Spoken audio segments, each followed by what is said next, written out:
I like your new glasses. Thanks. No, that's Tara's over here. I'm over there. Who said that?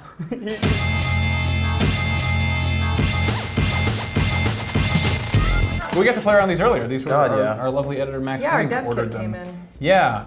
What do you think of these things? What do you think? I think it's pretty clearly the future, right? Like, I'm not saying it's for every game or everything or that it's going to be like the status quo, but this is the beginning of something. Like, it's like obviously it's super early. You can see the grid of pixels in this dev version. Yeah. You can like you're so close to it. You say you can see pretty clearly that this is the future. I would say it's a little bit blurry if it's kind of far away, but there's definitely Let me sense. rephrase. You can see pretty blurry that it is the future. Yes. Like you're so close to the pixels between your actual proximity to the screen and the lens that's warping it that not only are your eyelashes touching it and you can make out the pixels, you can actually... You also wear these dumb things. I take them off. I have to. Right, which is why you have to adjust it because your eyes are flawed.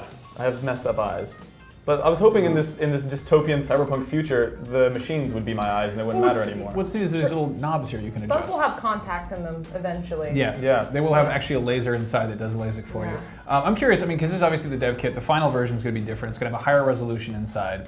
And I'm wondering how they're going to do the adjustment because you need like a nickel. You need like to stick a nickel in there, which is kind of not super user friendly. But I feel like maybe a dial, like a regular kind of dial, would probably work a little bit better. Just a knob or something. I came into the office this morning and our editor was like, "Do you want to go visit Tuscany?" And I was like, "Yes, that would be lovely." Yeah, we've been putting videos on Facebook all week actually of just like us messing around with the different tech demos. One of our producer for Techzilla actually downloaded a Google Street View. I just used it like 20 minutes ago. This Google Street View demo that lets you go basically anywhere in the world. It's like teleporting. Yeah. I went to Seoul, South Korea. We went to like Guam. We went to Tokyo. But you still don't see video, right? Because it's still like a series of pictures. Yeah, but it's like is it like the QTVR thing where you look around and it kind of does that thing?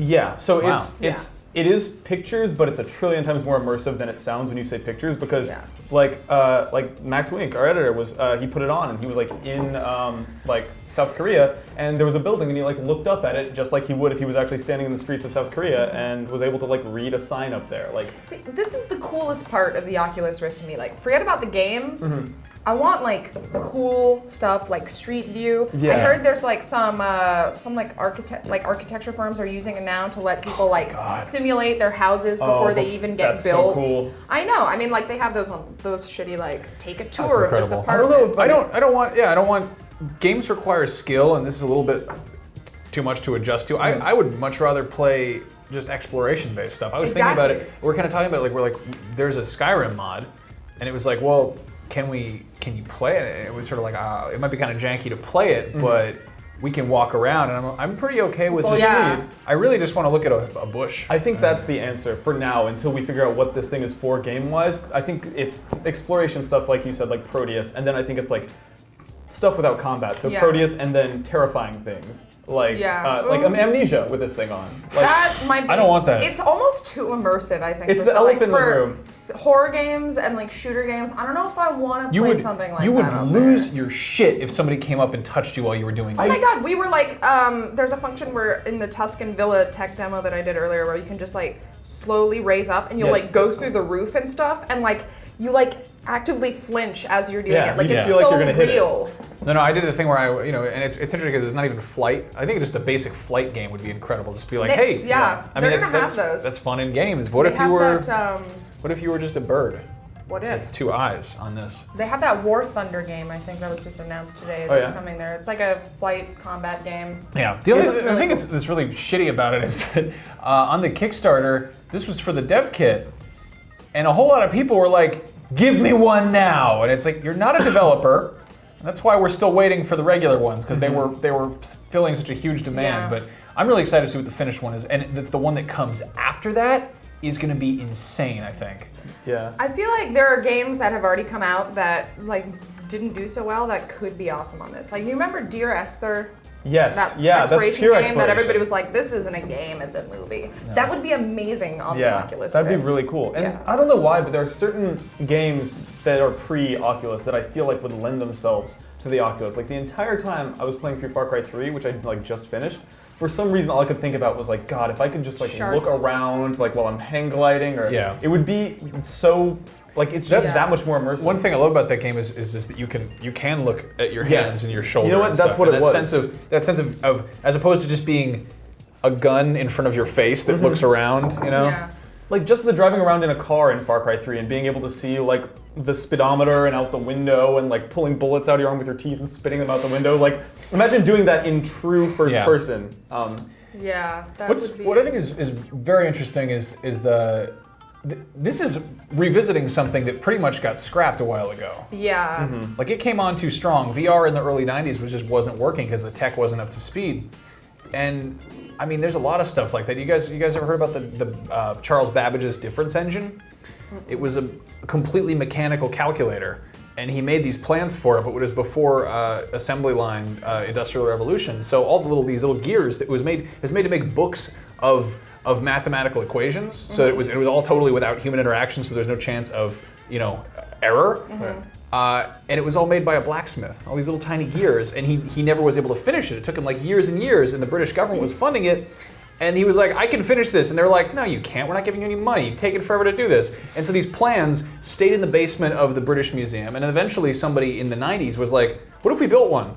And they built one, and it works. It works, and it's like, this is the same kind of thing in the sense that people scrapped VR in the 90s, except for, God, what's his name? The Oculus inventor. Palmer Luckey. It was the best goddamn name in the world. A super good sci-fi name. He just was like, I like these things. I'm gonna make one. Yeah. And it's, there's other inventions out there like that. I love how open they've been with the development too. Like, so many people are just like making mods for it. They had some dude like randomly hooked it up to like a motion tracking system, so that you can like be immersed in a game and like shooting a gun with your hands and stuff. Like it was the Razer Hydra that he did it with, like the two little things on there. Oh yeah.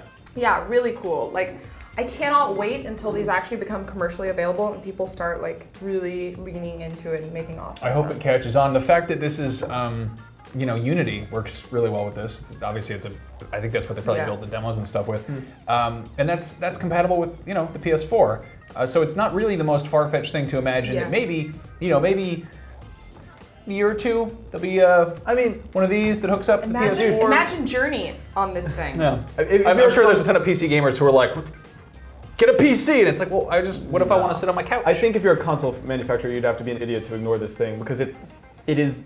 Like we keep saying, like this is important. Like virtual reality goggles have existed in fiction for as long as we've been alive, and now they're real and on this desk in front of us. Like that's the craziest. I do think it should be like I do think it should have like console support, because like trying to maneuver like WASD with that thing on is kind of difficult. Yeah, especially if you lose the keyboard, it's impossible to find. Yeah. Like I was standing on the balcony in the Italian Tuscany thing, and I was like, this balcony feels like a keyboard. I'd like to see somebody just cobble together a Virtual Boy emulator. I think that'd be the funniest thing.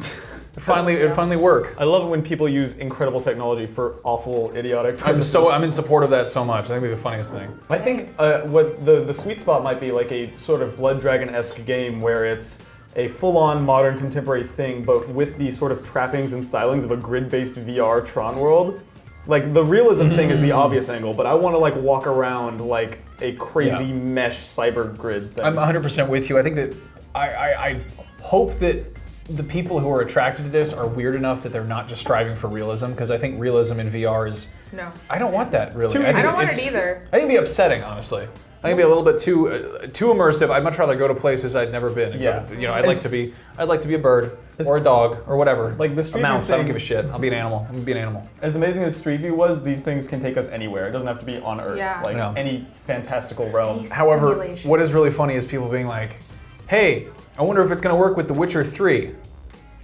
It's a third-person game. Yeah. Third person, like you want to be a camera hovering over a Geralt of Rivia. Okay, you want to be a camera above Nathan Drake. The idea of loading into The Witcher 3 and seeing Geralt from behind, and then you turn your head and the camera just moves completely and he's not in frame. That would be so actually funny. really funny. Like you look over and there's a narrator and he's like, oh, Like he's you're having just a smoke playing break. a stalker the whole time, basically. Or you're playing Stalker. Or that. Shadow of Chernobyl. That would be a horrible way to pee in your pants if you were trying to do that. There's such a thing as too immersive. Yeah. Right? Yeah. I don't want to get scared. I can't play horror games with headphones on. Like, I'm not about to try anything like Outlast with these things on. You need Wicked Paradise. Wicked Paradise is gonna be great. The erotic game. That's scary, but in like a different, emasculating way. So scarier somehow. In a self-disgust kind of way. Yeah, but it works. It's a thing that works. I'm so excited about this. I'm so glad we get to play with it. Yeah. Why don't you put that on? Yeah, show us how to play with it. All right. You put it on your face, and you pull down the goggles. Now pose for a picture with your beer. You're getting You colder. moved my beer, didn't you? No. Ah!